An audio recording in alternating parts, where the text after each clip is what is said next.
Hello, YouTubers and NFL fans everywhere. This is Matt, the NFL Fanatic, giving you my Week 6, 2025 NFL predictions. Well, for the Fanatic this past week, I just want to take the whole week and shove it, flush it down the toilet. It was the worst weekend for both my against the spread and straight up predictions for the entire season. I am appalled, I am disgusted, I am frustrated about how badly my picks went this past weekend. So just for full transparency, I went 5-9 both against the spread and straight up. That equals 35.7% both ways. But if you're telling me that, hey, the Jacksonville Jaguars are going to beat the Kansas City Chiefs, or hey, the New England Patriots with Drake May are going to go into Buffalo and beat Buffalo, or hey, the Cardinals are going to blow a 21-3 lead in one of the most bizarre and stupid ways possible, to hey, some of the other games, fair enough, were close, or the Denver Broncos are going to stop a 18-game winning streak with Jalen Hurts when he started and finished the game. If you were to tell me that you had all those predictions correctly, you, sir or miss, are in the wrong profession, and you need to be in Las Vegas betting with the rest of us, or betting with the house. You definitely could win a lot of money, which a lot of people probably did, or which probably Vegas did a lot this week with how bad the week was for a lot of prognosticators. And just to wrap a bow on how bad it was prognosticating, so I do the ESPN Pigs Can Pick'em challenge straight up. I do that every week, and going into the week, I was at 93.1%. With as bad a week, and again, I went 5-9, both my against the spread and straight up predictions. I went 5-9, and I'm still in the top 91, or to be accurate, 90.8%. So even as bad a week as I had, everybody that was doing predictions, I only dropped by about 2%, and I'm still in the top 10% for picking in the ESPN Pigskin Pick'em. So that's just how bad it was overall. I am ready to get done with this week and get on to the new one. And now overall, through 78 games, respectively, I am now 35, 42, and 1 against the spread. And straight up now, I have 50, 27, and 1. That equals 45.5% against the spread. And straight up, after having 70% through the first 5 weeks of the season, I am now back to my usual typical yearly average after a bad 5-9 week to 64.7 or 65%. So, and again, this is what I usually do every year. I was so excited through the first couple weeks. I thought I could have a new personal best with my predictions, but overall, now my goal is to get back to 70.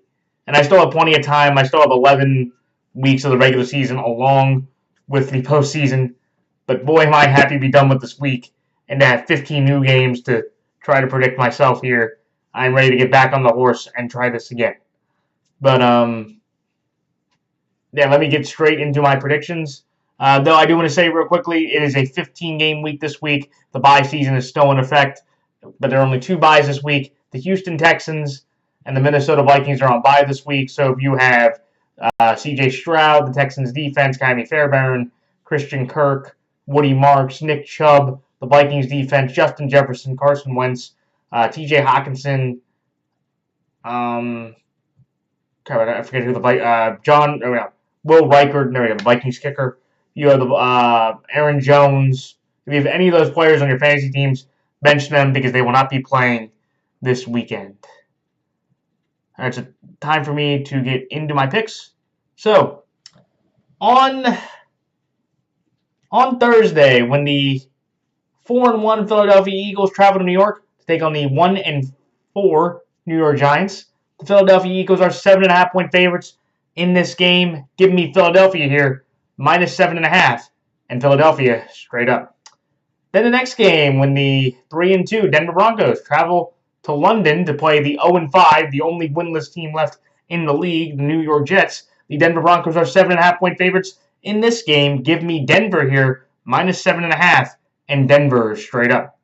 Then the next game, in the battle of former Eagle offensive coordinator against Eagle defensive coordinator, from Super Bowl 57.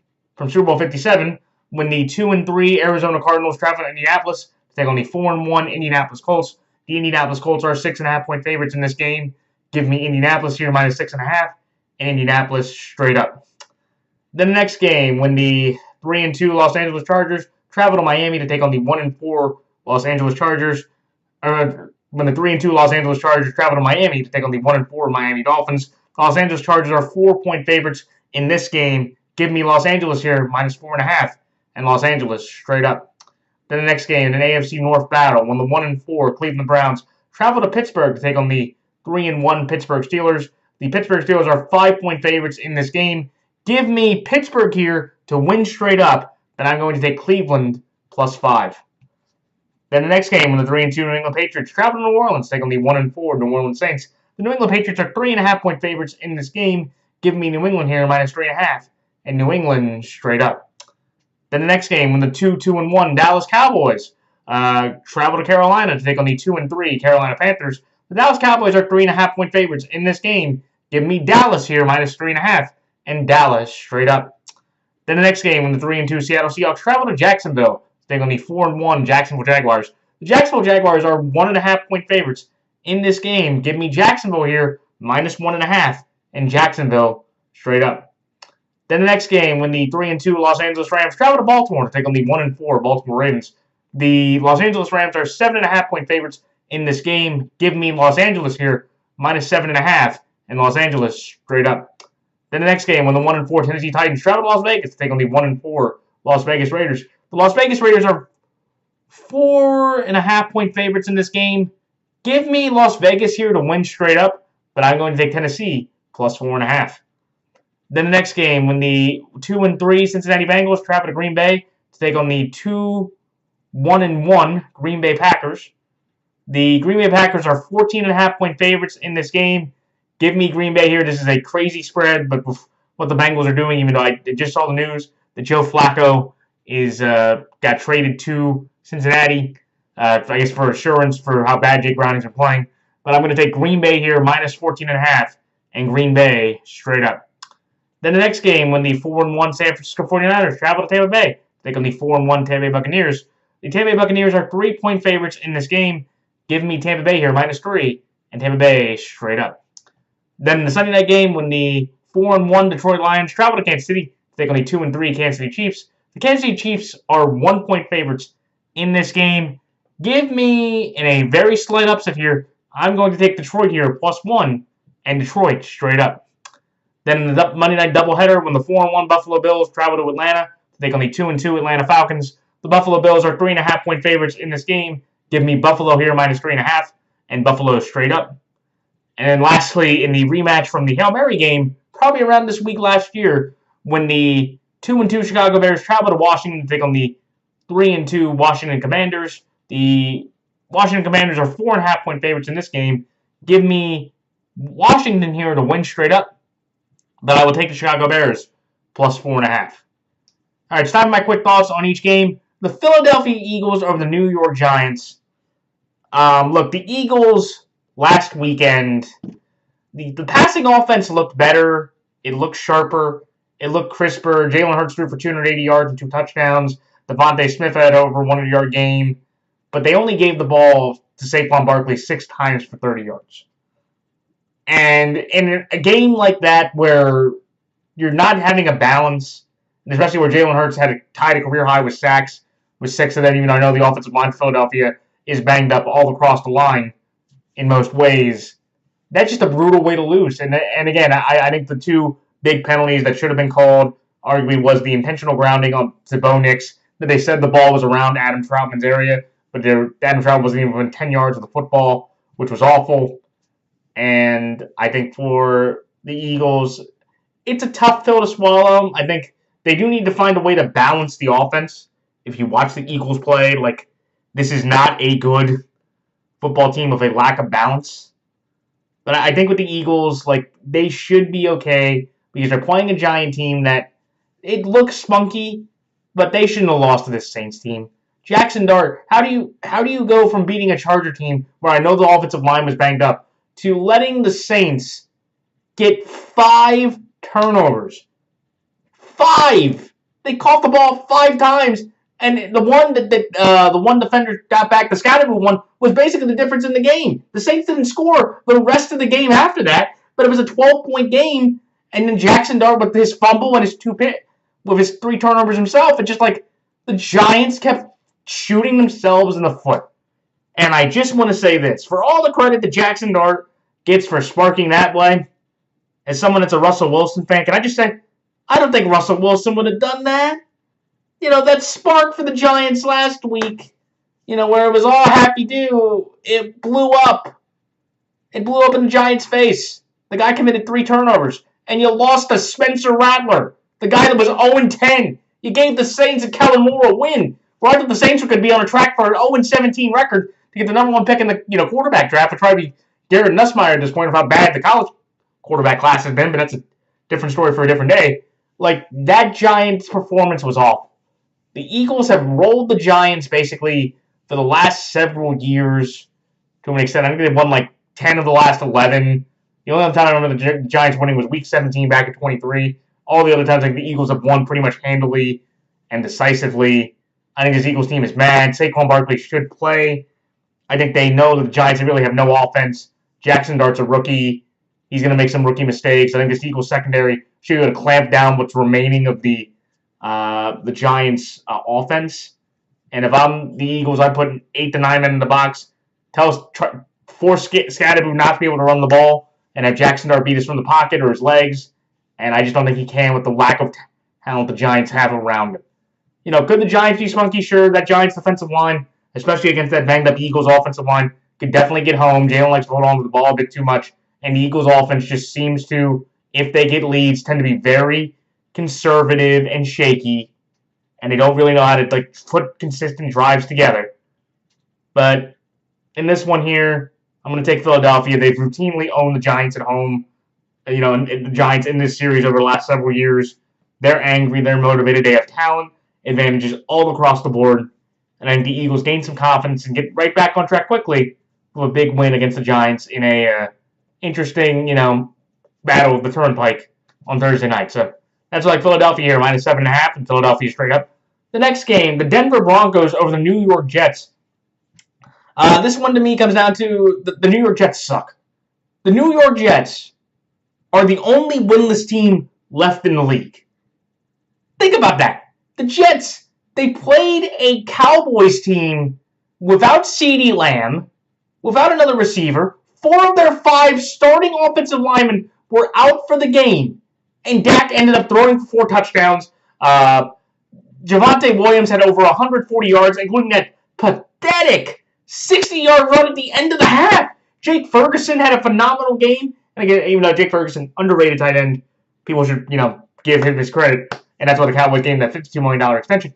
But the Jets defense, my God, is an atrocity of a defense.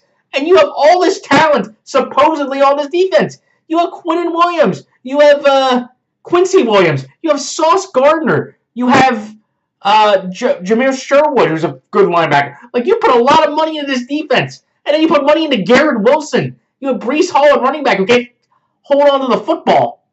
And it's just like the Jets are just this atrocity to where, objectively, if you told me the Jets could go 0-17 and as up and down as they've been, I could buy that. That's how bad they've been. That's how pathetic they've looked.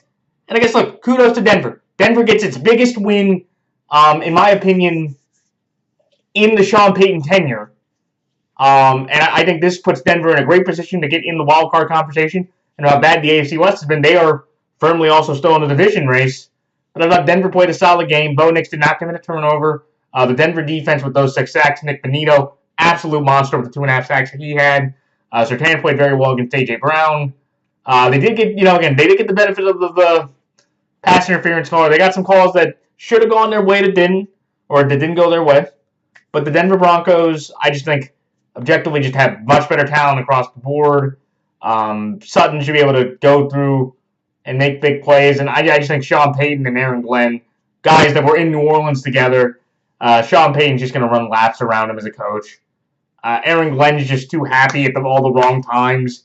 You can't get him to, get in the proper situations And anybody defending Justin Fields, still, I just want to say, stop doing it, okay? The guy sucks, okay? And if you want to brag about all the yardage and all that, empty calories. That man put up nothing that was meaningful. It was a 30-6 game going into the fourth quarter. And if you want to brag about whatever he put up in yardage-wise, whatever, you love empty calories. You love empty calories that mean nothing. That guy sucks. He is a backup in this league, and the Jets could go 0-17 with that guy, and he does not deserve, if he does that, to be a starting quarterback in this league again. And again, maybe just for, my Russell Wilson fandom, hey, Russell Wilson, I think Russell Wilson could have won a game for the Jets. I haven't seen Justin Fields win a game, and just from how he's played, I don't know if he can. But that's why I like Denver here -7.5, and Denver straight up. The next game, the Indianapolis Colts over the Arizona Cardinals. This game to me comes down to the Indianapolis Colts today. I believe, from what you've seen through the first 5 weeks of the year, are the second best team in the entire AFC. Only the Buffalo Bills, I think, just because of Josh Allen with their experience. I think the Colts are the second best team. They run the ball incredibly well. Daniel Jones having a career year, completing 71% of his passes, 6 TDs to only 2 interceptions. The Colts defense has played fantastic. This Colts team is as good a team as you have in the AFC right now because you're playing sound, complementary, consistent football. That's going to win you a lot of games against bad to mediocre teams. I love how, Downs has made plays. Michael Pittman's made plays. Tyler Warren can make plays. Daniel Jones is just being a very good point guard. And you can just see all the weapons for the Colts. It looks incredibly easy and effective for the Colts to go with.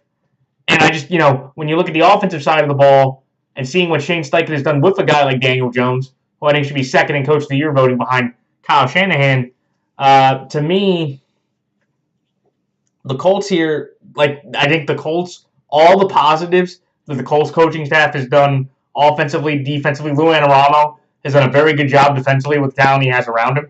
I think very much is the exact opposite with the Arizona Cardinals. The Arizona Cardinals on Sunday blew a game against the lowly Tennessee Titans in a way that you can't imagine. But first of all, I do want to say this real quickly I would say this for anybody out there. Every NFL player, including linemen, you need to learn that when you do not drop the ball in the end zone until you are fully across the line. Adonai Mitchell did it 2 weeks ago. Emmanuel DiMercato did it this week, and it was literally the turning point of the game. And you can say, well, what about the interception that, the one defender fumbled, the Tyler Lockett picked up in the end zone? Yeah, that was maybe more goofy that happened. But it was just if DiMercato runs in the end zone and scores that touchdown, I think the Cardinals win that game. It goes from 21-6 to 28-6. And I think the Titans just kind of go into cruise control at that point. And I don't think they really pull it off. But when you watch a loss like that, when you look at the fact that Josh Sweat and I really couldn't get that much pressure on Cam Ward, the Titans' offensive line, which has been banged up without J.C. Latham and Skoronski, the way you watch that Cardinal team and the way you watch the Colts, it's like you're seeing two guys that were on the same staff under Nick Sirianni that got to the Super Bowl. You saw which one had the brain and the head, and let's just say the other one had the rear end. Because that's where I think Jonathan Gannon, that's how bad I think Jonathan Gannon is a head coach. And I think for the Cardinals, with how this season is going and the trajectory of it, it is time to blow up the entire Cardinals apparatus, and it's time to start over. I'd fire Gannon. I'd fire Monty, the DM. He hasn't been great at all. I would consider trading Kyler, and I would move on and start all over again because I think that's how bad of shape the Cardinals are in. Because, again, Marvin Harrison had one great catch for about 50 yards. The rest of the game, he was basically quiet. Trey McBride couldn't do anything. You have Greg Dortch. You have Marco Wilson. You have these other weapons that you watch the Cardinals offense. And I'll give them the pass for the running backs because, they're on their third or fourth string running back. But that Cardinal team, with as much talent as they have, and just the opportunities they had. Think about it. They almost blew the game against Carolina. If it wasn't for Calais Campbell at the end of the game getting, 39-year-old Calais Campbell getting 2 huge sacks, the Cardinals probably could have maybe blown that game against the Panthers. So, for me, like when you look at these two teams, the Cardinals going out to the East Coast, playing a Colt team that's just rolling, pretty much fully healthy. The best wishes to Spencer Schrader. Hopefully he's not out for the year, but that's, that was one of the bigger injuries for, the last week that nobody really talked about. Spencer Schrader, the starting kicker for the Colts, probably is done for the year of a knee injury, and that is going to suck because if you're having to go to backup kickers, it's maybe not as reliable. So, in that way. So, again, I think the Cardinals, could they be competitive? Sure. If Kyler could make a few more plays than Daniel Jones. But I trust the Colts apparatus. I trust their schemes. I trust their defense. I trust their health. And I just trust Shane Steichen to completely run circles around Jonathan Gannon in his game with the way these two teams play. So that's like Indianapolis here, minus 6.5, and Indianapolis straight up. The next game, the Los Angeles Chargers over the Miami Dolphins. This game to me comes down to Los Angeles Chargers are in a world of trouble because they are banged up tremendously along the defense, along the offensive line. Justin Herbert got sacked 4 times. The penalties that I didn't even think they committed like 1 penalty in the first 3 games. The last 2 weeks they committed to over 10 penalties a game. They had 8 against the Commanders last weekend, and they just came at the worst opportune times. You had the blocked punt, or you had the punt out of the end zone that Ladd returned that could have made a 17-7 game, and then it was a 10-10 game after that because the Commanders were able to kick a field goal. They couldn't stop Bill Merritt, who had a career game. Shout out to Bill Merritt for playing as well as he did. And I just think Justin Herbert got sacked 4 times. He went through for 160 yards. And I just think this Charger team it's in a terrible spot because of the injuries. But this team is just showing you, even with the cracks, that like once you get through that offensive line, and now they're not going to have Amarion Hampton for the next month because he got hurt with an ankle injury, this Charger team is going to be in a tough spot to try to roll through some games. But I'm going to take the Chargers here because the Dolphins ran for 19 yards. Or the Dolphins ran for like 19 yards last week. They got outrushed by over 200 yards by the Carolina Panthers and Rico Dowd. This wasn't even Chuba Hubbard. It was Rico Dowd that had a career game, the best rushing game the entire year. And the Dolphins blew a 17-0 lead in the first to lose 27-24 to the Carolina Panthers. And I know the Chargers are banged up, and I know the Dolphins have played admirably through the last several weeks. They're not quitting on Mike McDaniel. But just when you watch the Mike McDaniel staff and what he has trying to go for without Tyreek Hill and Jesse Minter's defense, which has looked a bit suspect over the last couple weeks, but I just think it just has enough talent to limit a very limited Miami offense. I think the Chargers going into Miami, that isn't that, much of a crowd idea. Out in the heat, I think the Chargers, grind out a tough physical game and beat a Dolphin team that just is not very good overall, just in terms of most talent, most talent ways. Also, they don't have much of a pass rush either, so I think the Chargers should be okay to protect Herbert, and Herbert can use his legs to win the game. Though it is crazy, It is crazy that Justin Herbert and Patrick Mahomes multiple times this year, they have both been the leading rusher for their team in multiple games. So that is crazy. Okay. But that's all like the Los Angeles Chargers here, minus 4.5, and the Los Angeles Chargers straight up. The next game, the Pittsburgh Steelers over the Cleveland Browns. This one to me comes down to Pittsburgh, very quietly, I would say, has reemerged themselves. And again, you could say I am falling into the typical Pittsburgh trap. Pittsburgh always does this. They always play good, consistent football every year. You look at the defense, it gets pressure. They're getting a bit of a better running game. Kenneth Gainwell had a 100-yard game the last time we saw him in London. And the Steelers are just doing what they always do. They get to play these terrible teams at the beginning of the year. And, it doesn't really mean anything. Or they get these quality wins and they look solid. And you just start building up the Steelers. And eventually by the end of the year, they fall back. And it's like, well, this is what Pittsburgh is. But I don't know. I just feel like with Pittsburgh, they've gotten a lot of breaks of injuries in the division, sure. But I just like how Pittsburgh has played. I think DK Metcalf's had a very good year. They have been I think they had like the 24th ranked offense in the red zone last year. Unfortunately, with my guy Russ, and I think they now have a top 10 red zone offense. DK Metcalf had a tremendous first half against the Vikings. They were able to, Freiermuth and John were able to make plays. And that Pittsburgh Steelers defense has generated a lot more pressure over the last two games against the Pats and the Vikings to, guide them to wins with huge turnovers or just huge back-breaking offensive plays for the other team.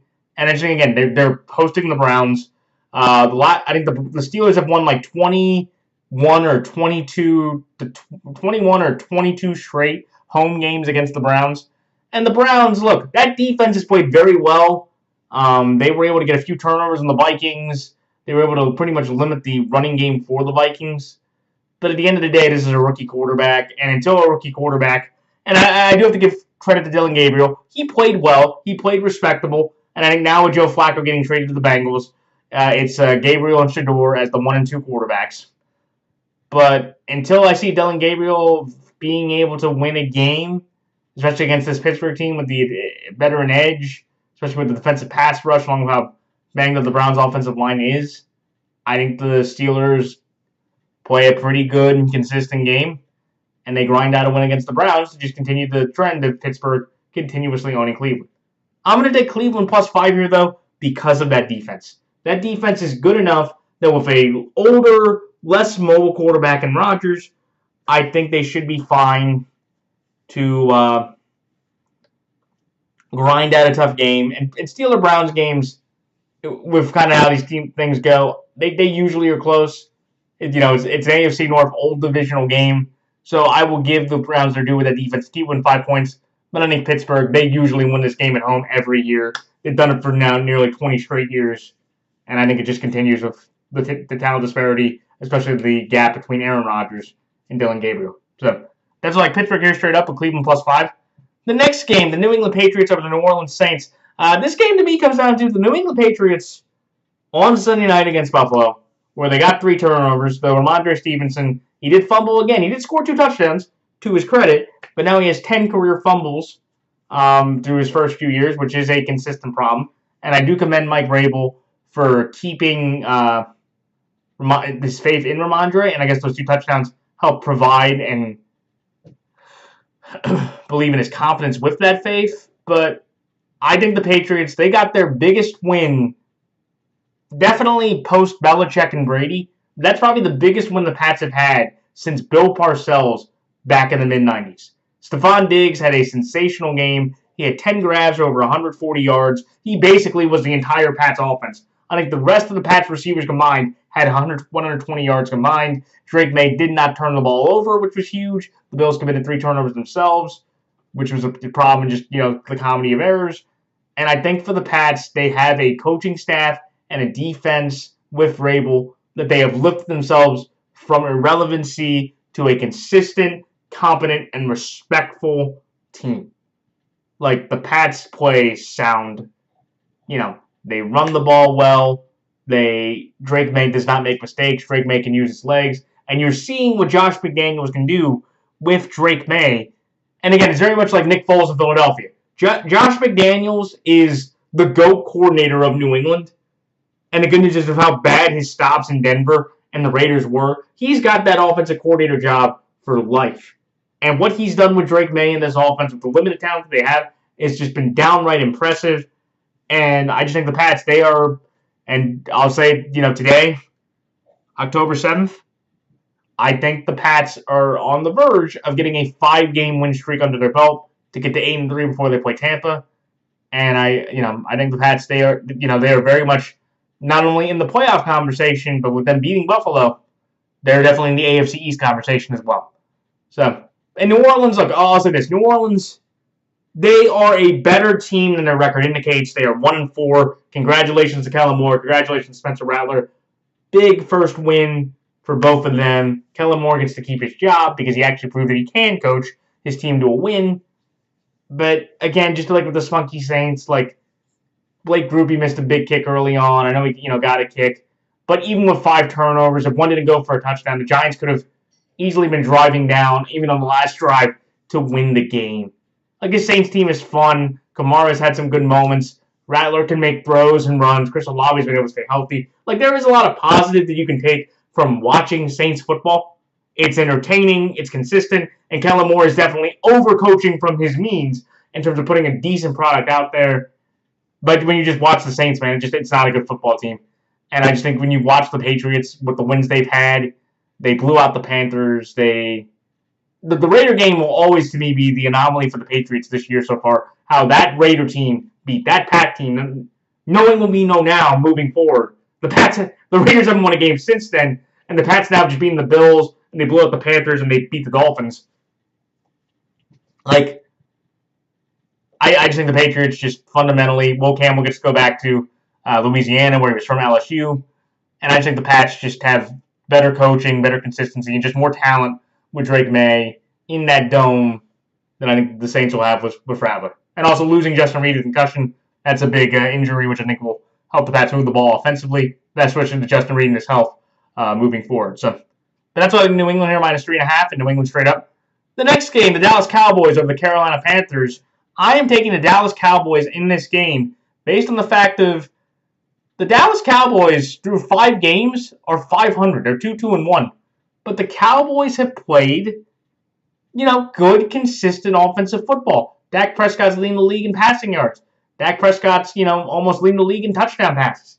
Like, if it wasn't for the fact that the Cowboys had lost the games against the Bears and against the Eagles, which they were in the game against the Eagles, Dak Prescott could have been definitively the MVP. People still believe he should be in the MVP, be the MVP just due to how insane his numbers are.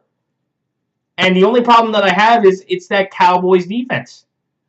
That Cowboys defense, and again, to be fair, they did get 5 sacks from Justin Fields. They did hold that was their best overall defensive game, even though I know you could say, well, they scored 16 points in the fourth quarter, but that game was 30-6 going into the fourth quarter, and that game was basically over. But, in this type of game where you're playing 2 bad defenses and 2 bad teams, the difference I will say, that I took Miami over Carolina was because of the quarterback play, and just how I just don't think with the Cowboys that, the Cowboys should be able to run the ball more effectively, especially with Javonte. If Javonte can't play. And I'm just going to trust Brian Schottenheimer with Dak to be able to outplay Dave and Bryce.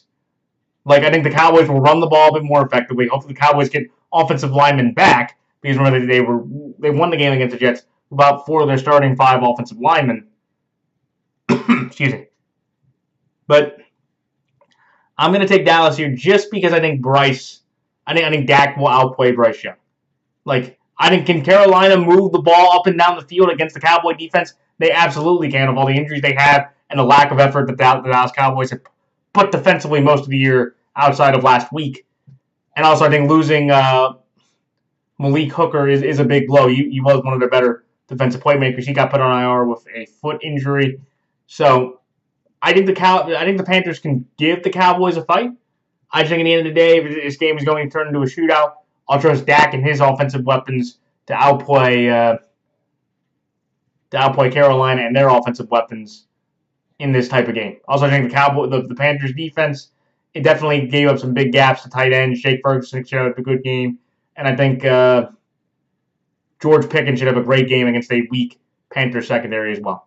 That's why I like Dallas here minus 3.5 and Dallas straight up. The next game, the Jacksonville Jaguars over the Seattle Seahawks. I am taking Jacksonville in this game based on the fact of where I just think for the Jags, they're a team that in this spot, I don't want to keep doubting them. This is one of those weird 50-50 games that I think everybody mostly will take Seattle because you like Seattle's roster. You like Kenneth. You like how Darnold's playing. JSN's had a breakout year where he's arguably been the best receiver in football. You have a good defense. You have good pass rushers. You got Big Cat. You got I know you get Devon Witherspoon. You have Julian Love. You have Mafe. You have a good young core of Seattle defenders and offensive players that can play well, and they just seem to have a better roster construction and belief compared to the Jags. But this Jags team, man, is just different.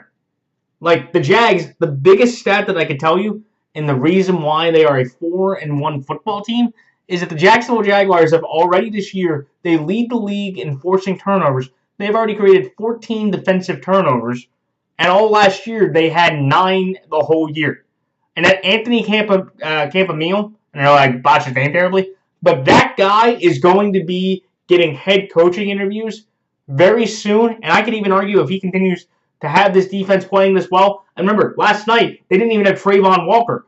Devin Lloyd is having a phenomenal year. He looks like, the second best linebacker in the league this year. He's already got 4 interceptions through 5 weeks, which is leading the league at linebacker. Like, this Jags team, Travis Etienne has had, a career resurgence. He's had a 70-yard game. Like, he's had a 150-yard scrimmage game. He had the game against the Panthers week 1. Trevor is playing more, competent, effective football. But the good news is it's not like he's been balling out. Like, he's been able to win these games, putting up pedestrian to slightly below pedestrian to slightly above pedestrian numbers most of the year. I think they're a pretty resilient team. I think, being out in the Florida sun, I know it might not be much of a home field advantage. And I know the Seahawks have routinely over the last several years gone out to the East Coast very often, and won on a pretty consistent streak. But I just think this Jacksonville team, man, they just have a different spunk about them. I think they're a bit healthier all around, and I would just trust the Jags to grind out a tough win against the Seahawks team. That wouldn't be surprised if they won it all, but I'll just think the Jags, their momentum, they're healthier, and I just think, the Duval, man, there's something cooking there that I'm just going to trust it this week. And watch, they're going to end up losing to Seattle, and they're like, oh, see, I should have never believed in the Jags. I'll take the Rams next weekend, and it's about the Jags will beat the Rams. That's how crazy and awkward the Jags have been the entire year. But that's why I like Jacksonville here. Mine's 1.5, and Jacksonville straight up. The next game, the Los Angeles Rams or the Baltimore Ravens. The Ravens don't have anybody on defense. The Ravens are starting a terrible backup quarterback in Cooper Rush. Maybe Lamar does get healthy, but even in that case, I was going to take the Rams anyway, just because if you're telling me Lamar with his weapons against Stafford with his weapons against defenses, our defense is much worse than the Rams, so I could definitely see the Rams defense getting plenty of more stops compared to us trying to get stops on the Rams offense, especially with Kyron, Puka, Devontae, Higbee, especially how consistent and potent that offense has been, especially how Matt Stafford's played as well. So I don't think this game is going to be close because I don't expect Lamar to play. The first game I kind of expect Lamar possibly to be back would be against Chicago. And if he is, I would take the Ravens to beat the Bears. But if he doesn't, I think the Ravens are going to be basically out of postseason contention with a fourth straight loss to the Bears. But I think after the bye, I think Raven fans just have to accept this loss this weekend. If the Houston game wasn't a wake-up call, this is not going to be that much better. I think it could be worse. But I'm going to take the Rams here, just healthier. No Lamar, no defense, no win for the Ravens. So that's like the Los Angeles Rams here minus 7.5, and Los Angeles Rams straight up. The next game, the Las Vegas Raiders over the Tennessee Titans. This to me, and this is a really sad game, because objectively, this is a weird toss-up game. I will be completely honest. The Raiders and the Titans are two of the worst teams in the league. The Titans should not have a win at all. They were getting their rear ends kicked like they had most of the year, 21-3 to the Arizona Cardinals. But the Cardinals somehow blew a 18-point lead and let the Titans score 19 points in the last quarter. And there's just a part of me in this game where both teams are awful. And again, all the Geno haters out there, woo, celebrate, Geno sucks. Geno Smith's a bot. Kenny Pickett could throw a better football blindfolded. Geno Smith's leading the league with turnovers, still at 9. And Pete Carroll and his idiotic, positive self. Get old Pete going, yeah, we're going to keep rolling with Geno. Yeah, we're going to keep rolling with Geno. Yeah, who cares if Ashton Jeanty only gets 10 carries? Yeah, who cares if this happens? Hey, who cares if A.J. Cole, our punter, goes down? Hey, who cares if we gave up a kickoff return touchdown? We're the Raiders, and we suck. But we're Renegades, and we're proud to be Renegades. Yeah, but here's the thing. It's cool to be a Renegade when you're right and you're winning. It sucks to be a Renegade when you suck, because when you're a Renegade, you're just an outcast. When you're a Renegade and you're different, and you don't look like the norm, that's never a good thing. That silver and black this year has been an absolute disgrace.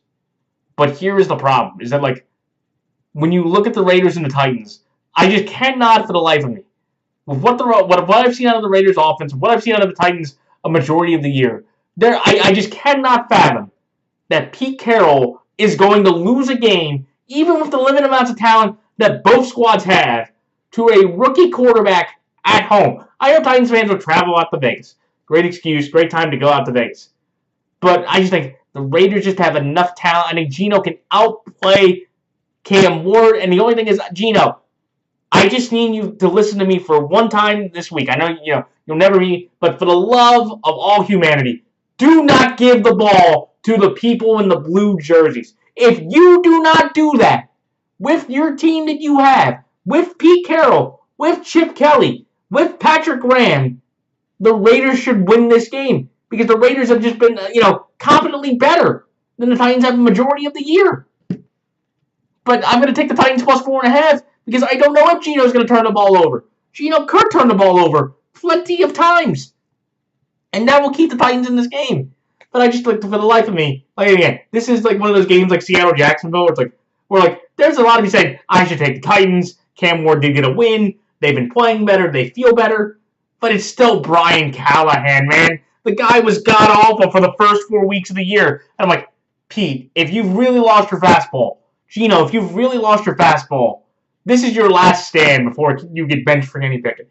This is the game that you lose. It's time to put tiny hand Kenny Pickett in, and and then let's have the fun conversation, boys and girls, of Geno Smith.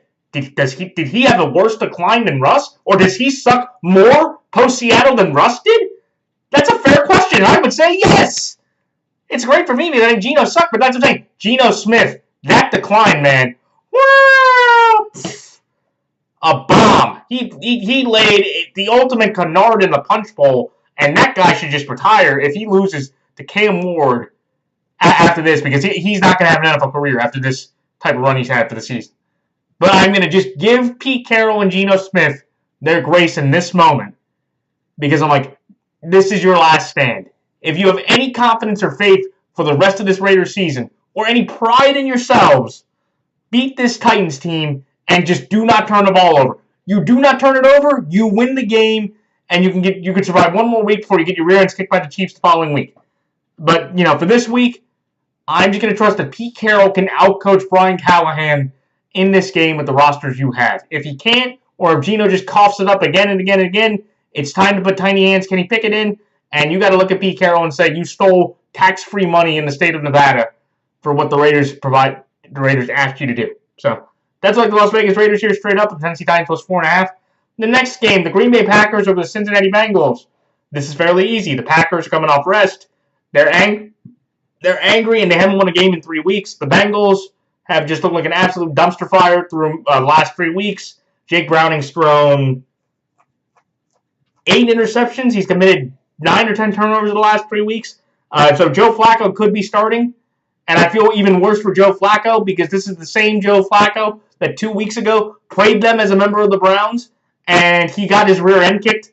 And he ended up beating the Packers in that crazy upset. Unfortunately, this time around where he has better offensive weapons, he does not have the defense or the offensive line. So Joe Flacco, if he is starting, is going to get the tar kicked out of him.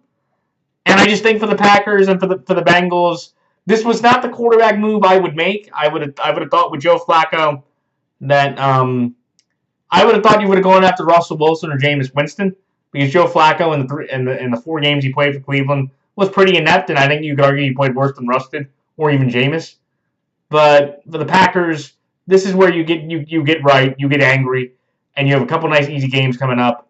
The Packers should roll, and I think they should gain some confidence back. But also, I just know for the Packers, they're just fundamentally significantly better, maybe outside of receivers in every other position compared to the Bengals.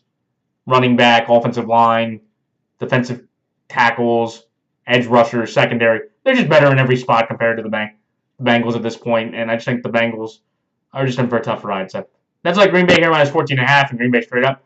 The next game, the Tampa Bay Buccaneers over the San Francisco 49ers. I'm taking Tampa Bay here based on the fact that both teams are fairly injured. So when you have games like this, it's going to come down to the quarterback play. And I thought about it last week, and I'm not going to. So this week, regardless of what happens, because anyway, check my video later on. I did put a comment out saying I was going to change my pick due to the injury for Bucky Irving. And I was going to take Seattle, even with the 3.5. And I thought I was 2 minutes away from being right. And then Baker threw another big touchdown, and the Bucs, this is the one thing that's interesting. The Bucs are kind of like a bit of a better version of the Jags, where like you can point out to the Bucs' flaw is that all 4 games that they've won have been by 3 points or fewer, and it came off of field goals in the final minute each game. So it's like you'd say, well, how lucky can you get? But I feel like with the Bucs, like they're just more talented. Like Baker's been in this spot. Baker can feel comfortable in this spot. You can trust Baker in these clutch spots more often than I think you can with Jacksonville. Trevor Lawrence, it's like, okay, Trevor Lawrence had a big run where he fell down and got up. But he got bailed out by his defense in a game against the Texans. He got bailed out in the game against by the Niners by his defense. And I just think, the Bucs just are playing a little bit better. I just think they're going to be also a little bit healthier. Mike Evans should possibly be back, which is huge. And I just trust the Bucs team as a whole with the weapons that they will have to be able to move through a very banged up and unfortunately consistently injured Niners secondary. If Baker and Mack or Purdy play even, I think the Niners will win the game because then Kyle Shanahan is a much better coach than Todd Bowles. But in this one where I don't think Brock Purdy will play just due to his injury, I also don't know if the Niners receivers are going to be back. I think the Bucs with Baker should be able to grind out a game against San Francisco in a gritty, tough performance. And the other factor for me is the Bucs are at home. So like in a game like this where I wouldn't be surprised if the Niners won. The Niners have played very well. Kyle Shanahan is my coach of the year due to the litany of injuries he's had to face and play through and get wins with. But I'm going to take Tampa Bay here. I think they're going to be a little bit healthier. Baker outplays Mack, and I think they're at home. So those are the 3 main factors of why I'm taking Tampa Bay over San Francisco. If Mac Jones can play well, or if the Bucs get some injuries, or Baker gets a few turnovers, if everything evens out in its coaching, the Niners will win because I think Shanahan will outclass Todd Bowles. So that's like Tampa Bay here -3 and Tampa Bay straight up. The next game, the Detroit Lions over the Kansas City Chiefs. The Kansas City Chiefs are not the same football team they were last year. They blew a 14-point lead, which was the largest lead they had blown in about 12 years pre-Mahomes. They were 11-0 in one-score games last year. They are now 0-3 in one-score games this year. And also the Lions, Jared Goff is 2-0 against Patrick Mahomes. In the opening game of their Super Bowl 57 defense, they lost to the Detroit Lions in a 23-20 game that came down to that 4th and 25 awkward Hail Mary. I think the Lions offense has been humming. It's been rolling ever since week 1. They've been able to throw up 30-plus points consistently. The secondary injuries do concern me. Not having Terry and Arnold for a while and DJ Reed with a hamstring injury, that should help the Chiefs move the ball. But I just think with how the Chiefs' defense has played in big spots throughout the year, especially with the Lions' offense, I just think the Lions have been playing a bit more consistent football. I trust, the Lions to hold up against the Chiefs' pass rush. I don't think the Chiefs are going to be able to run the ball that effectively. I think the Lions can run the ball effectively with David Montgomery and Jahmyr Gibbs the way they've been playing. And I just trust that Andy, or Dan Campbell's aggressive nature should be able to match with Andy Reid's. And I think Dan will take risks and chances with his play calls and his decisions that I don't think Andy will. And I think Dan's going to be able to make 1 or 2 big decisions that get the Lions to this win and get Jared Goff to an impressive 3-0 record against Patrick Mahomes. He might be the only quarterback in the league that has multiple games against Patrick Mahomes that he was able to say, I am undefeated and I never lost to Patrick Mahomes. And it will be crazy to possibly see the Chiefs at 2-4, but I think the Detroit Lions, with their, renewed spirit, with their confidence in their offensive line, with how bad the Chiefs defense has been, with how awkward the offense has been at times, especially with their lack of running game, I think the Lions go into Kansas City and grind out another tough win.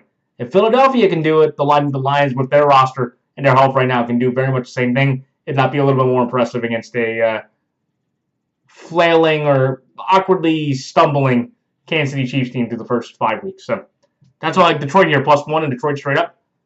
The final 2 games, the Buffalo Bills over the Atlanta Falcons. I'm taking Buffalo here. Tough way to lose, but they committed 3 turnovers. You're not going to win games that way. Atlanta's not really too much of a home field advantage. I know they're coming off a bye, but that Atlanta defense is awful. And if you're getting into a shootout with Michael Penix and Josh Allen, I'll take Josh Allen to make more plays with his legs and his arm. And I just also think the Atlanta offense, I don't know if it's going to show up or not. Buffalo could very well easily go into Atlanta and steamroll the Falcons.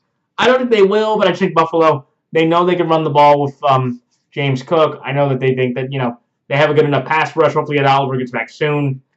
And the one thing is they can't defend third down. They're one of the worst third down defenses in the league.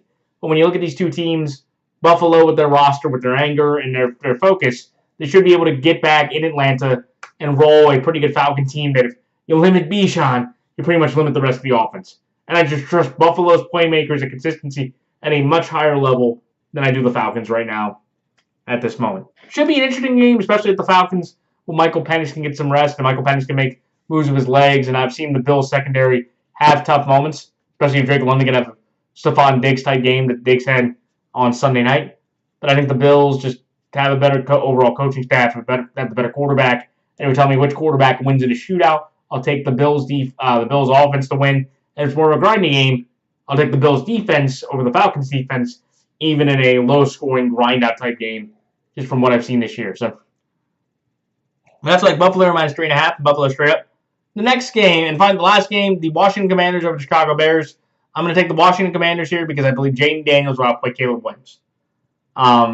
Again, like this game, the Bears defense isn't great. The Commanders defense isn't great. The Commanders offense is going about Terry McLaurin, but they have Bill Merritt, who has done very well. He had almost 180 scrimmage yards. Terry McLaurin should possibly be able to come back this week, hopefully. But Deebo Samuel has been very adamant and effective as well. Luke McCaffrey's made plays. Zach Ertz can still make plays. Also, I just think with that Bears offensive line, like Caleb has got sacked a lot. And I think the Commanders pass rush can get a little bit more of a consistent pass rush than the Bears pass rush, well, against the Commanders offensive line. And I know this is a big game. This is the Hail Mary, tip Noah Brown revenge game. So Bears fans are motivated. And the Bears have looked better. They've won 2 games. You get a Cowboy team and a crazy nutty finish. But I just think the Bears were lucky that the Raiders gave them 4 turnovers. Because the Raiders didn't turn the ball over, the Raiders would have beat the Bears, I think, pretty convincingly. And I just trust that, like, Cliff and Jaden know who they are. They know what the offense is. Merritt and them should be able to run the ball effectively against the Bears. Genty had 200 yards or over 100 yards on the ground against them the last time they played 2 weeks ago. And that Bears defense isn't getting any better. And I just trust that the Commanders at home with their momentum and just the talent of Jaden Daniels should be able to outplay Caleb in a unique rematch with a new coach, but possibly the same outcome. But I'll give the Bears plus 4.5 because I do think the Bears offense will be much more effective and can match, possibly score for score with the Commanders. So that's all. Like Washington here straight up with the Chicago Bears plus 4.5. And that is it. So those are my picks for this week. Like, comment, rate, and subscribe. Please check out the NFL YouTube Prognosticators page. I will say this. There will be no updates probably this week. All the picks I am making, I'm going to stick through the rest of the week. And I do want to say that my next video will come out this Monday, October 13th. I am off that day, so I will be doing my Week 7 predictions on October 13th. And that is it. So until next week, everyone, good luck to all players, coaches, fantasy players, and fellow prognosticators. I speak, hopefully, for everyone that does predictions on YouTube. Let's all screw and flush this week down the toilet. We got 15 new shots at the apple, 15 new mics at the apple. Best of luck to everyone. Let's all do better. Let's all pick better. And let's all have a brighter and better picking week for everyone out there picking games. And until next week, this is Matthew Fanatic signing off. Until then, everyone, so long.